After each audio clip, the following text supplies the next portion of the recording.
ইরানকে ভেনেজুয়েলা ভেবে কি ভুল করে বসলো যুক্তরাষ্ট্র? আর এই ভুলই কি এখন বড় সংকটে ফেলছে ওয়াশিংটনকে?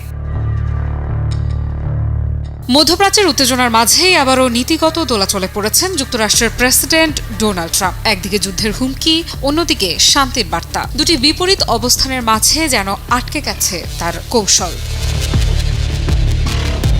সম্প্রতি তিনি ইরানের বিদ্যুৎ কেন্দ্রে হামলার হুমকি স্থগিত করেছেন। একই সঙ্গে দাবি করেছেন সম্ভাব্য সমঝোতার 15টি পয়েন্টে অগ্রগতি হয়েছে। কিন্তু ইরান বলছে এমন কোনো আলোচনার অস্তিত্ব বাস্তবে নেই। এই বৈপরীত্যই এখন বড় প্রশ্ন তৈরি করছে, কৌশল নাকি হিসেবে বারবার ভুল হচ্ছে যুক্তরাষ্ট্রের।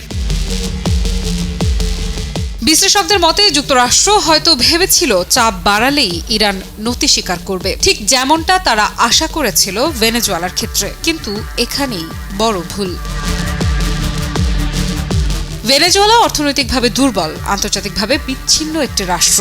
কিন্তু ইরানে বাস্তবতা সম্পূর্ণ ভিন্ন। এটি একটি শক্তিশালী আঞ্চলিক রাষ্ট্র, যার রয়েছে সামরিক সক্ষমতা, কৌশলগত মিত্র এবং গুরুত্বপূর্ণ ভৌগোলিক অবস্থান। বিশেষ করে হরমুজ প্রণালী, যেখানে বিশ্বে জ্বালানি সরবরাহের একটি বড় অংশ নির্ভর করে, সেই জায়গায় ইরানের প্রভাব সরাসরি বিশ্ব অর্থনীতিকে নাড়িয়ে দিতে পারে। অর্থাৎ এখানে চাপ মানেই শুধু রাজনৈতিক চাপ নয়, বরং এটি বৈশ্বিক সংকট তৈরি করতে পারে।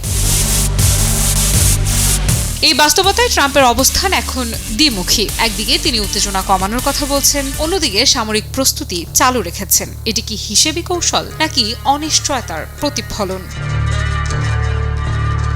বিশেষজ্ঞরা বলছেন এটি মূলত সময় কেনার চেষ্টা। কারণ বড় ধরনের সামরিক অভিযান চালাতে যে প্রস্তুতি দরকার তা এখনো যুক্তরাষ্ট্রের সম্পন্ন হয়নি। খার্গ আইল্যান্ড বা হরমুজ প্রণালীর মতো গুরুত্বপূর্ণ অঞ্চল নিয়ন্ত্রণে নিতে গেলে বিশাল সামরিক শক্তি, সময় এবং ঝুঁকি সবকিছুর সমন্বয় প্রয়োজন। আমি ভরসা রাখি হিরন স্মার্ট ওয়াটার পিউরিফায়ারে। এদিকে এই অবস্থানের আরেকটি দিকে রয়েছে অর্থনীতি। ট্রাম্পের মৃদু বার্তার পর শেয়ার বাজারে ইতিবাচক প্রভাব পড়েছে। তেলের দামও কিছুটা কমেছে, অর্থাৎ বাজারকে স্থিতিশীল রাখার চেষ্টায় এখানেও ভূমিকা রাখছে।